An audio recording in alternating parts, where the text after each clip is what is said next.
একটা সময় ছিল প্রতিদিন কোনো না কোনো টিফিন বাধ্যতামূলক ছিল বিকাল বেলায়। সেটাও কোনো হালকা টিফিন একটু ভারী টিফিনই থাকতো।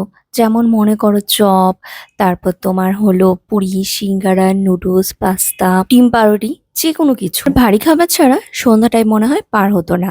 কিন্তু এখন একটা সময় চলে এসেছে ভারী খাবার সন্ধ্যার দিকে খেতে ইচ্ছে করে না। এখন বাচ্চারাও স্বাভাবিকভাবে বিকালে কোনো ভারী টিফিন খায় না, এক গ্লাস দুধ খায় তোমার পিডিয়াশিওর দিয়ে। একটা টাইমের মধ্যে এখানে রাত্রে ডিনারটা আমরা শেষ করে নিই। আজকে অনেকদিন পর একটু মনে হলো রেড সস পাস্তা বানাই। ছেলেমেয়েরাও পাস্তা খেতে খুব ভালোবাসে, আর এই পাস্তা বানালে রাত্রের ডিনারটাও একসাথেই হয়ে যায়। প্রথমেই আমি পাস্তাটাকে একটু লবণ আর তেল দিয়ে সিদ্ধ করে নিয়েছি।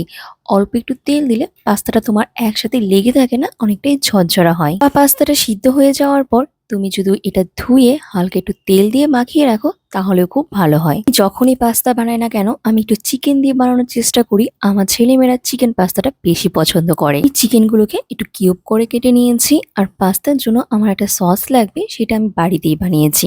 টমেটো আর রসুনটাকে হালকা একটু বাটারে রোস্ট করে আমি পেস্ট করে নিয়েছি। তারপর কড়াইতে এক কিউব বাটার আর অল্প তেল দিয়ে প্রথমে রসুন কুচিগুলো দিয়ে অল্প পেঁয়াজ দিয়ে দিয়েছি, আর সাথে চিকেনগুলো দিয়ে দিয়েছি। হালকা নাড়াচাড়া করার পর সয়া সস আর সাথে তোমার গোলমরিচের গুঁড়ো দিয়েছি। তারপর আমি এখানে সবজিগুলো দিয়ে দিই। আমি এখানে গাজর আর ক্যাপসিকাম স্লাইস করে কেটে নিয়েছিলাম। এই সুইট কর্নও দিয়েছি।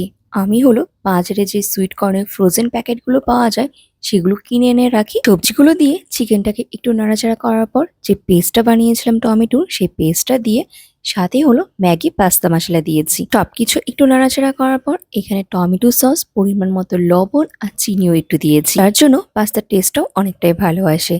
তারপর সিদ্ধ করা পাস্তাটা দিয়ে দিলাম, ভালো মতো নাড়াচাড়া করে উপর দিয়ে আর একটু গোলমরিচ গুঁড়ো, চিলি ফ্লেক্স দিয়ে হালকা একটু নাড়াচাড়া করে আমি এটা ঢেকে রেখেছি। আমার কিন্তু রেড সস পাস্তা একদম রেডি। কেমন হয়েছে রেসিপিটা অবশ্যই